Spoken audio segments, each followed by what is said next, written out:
Hi, chipmunks. Hi, friends. That's Eddie. Hi, chipmunks.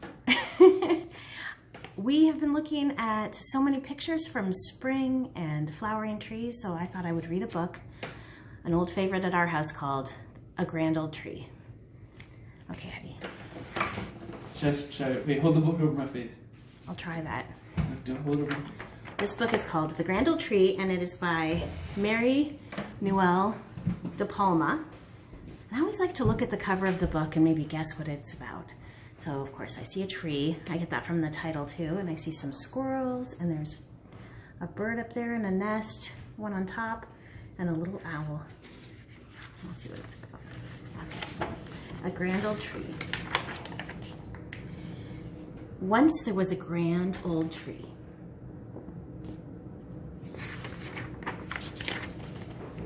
Her roots sank deep into the earth, and her arms reached high into the sky. See, there are the roots, the bird's looking down.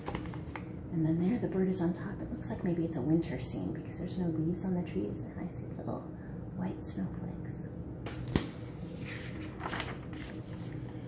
She was home to many creatures. Birds nested among her branches, squirrels scurried through her leaves, caterpillars and ladybugs crawled about. It's just like the trees in our yard.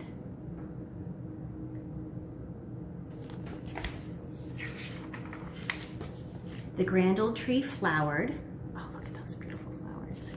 That's what happens in the springtime, right? That's what we've been seeing outside. Bore fruit. Look, it has some berries, and the squirrels are eating them. I think the bird too. The bird's reaching up for one.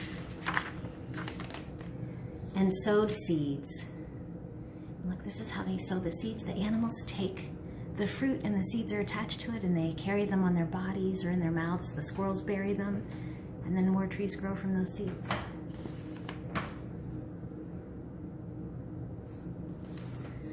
She had many children. They changed the landscape for miles around, perhaps even farther than the old tree knew. Look, there's a scene. I don't know why I always imagine that this is where Mrs. Lansdale grew up, that this is in England. I wonder where it is, though. Where do you think it is? The grand old tree lived a long, long time. She basked in the sun, bathed in the rain, swayed in the breeze, and danced in the wind. She grew and shed. Oh, I'll get back to that. I want to look at these pictures a little more. Look here. See the size of the bird? It's so big compared to just the little sprout of a tree. And then you can see as it gets a little bit bigger, it's just bigger than the squirrel, and that's when it flowers. And then you see summertime scenes. And then if we go over here, the birds in the branches and the squirrels look a little smaller compared to the size of the tree. And we can see as the tree gets bigger and bigger, and it goes through all the seasons. Winter and spring. I love those pictures. She grew and shed many millions of leaves. At last, the grand old tree was very, very old. Her branches no longer swayed and danced, but cracked and snapped in the wind. There's a picture of the old tree. We have some like that in the woods around our house, too. Finally, she fell, and snow gently covered her. And she was in the forest.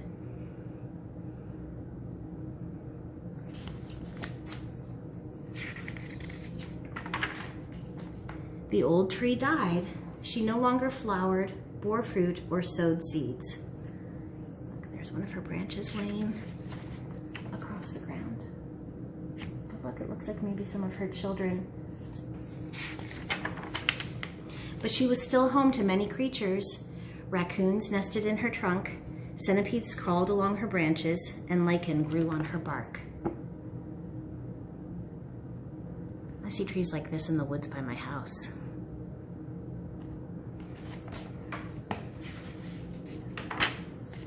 The grand old tree slowly crumbled.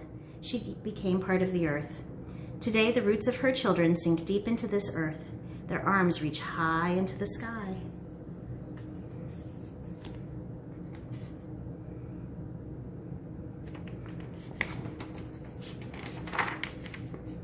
They are home to many creatures.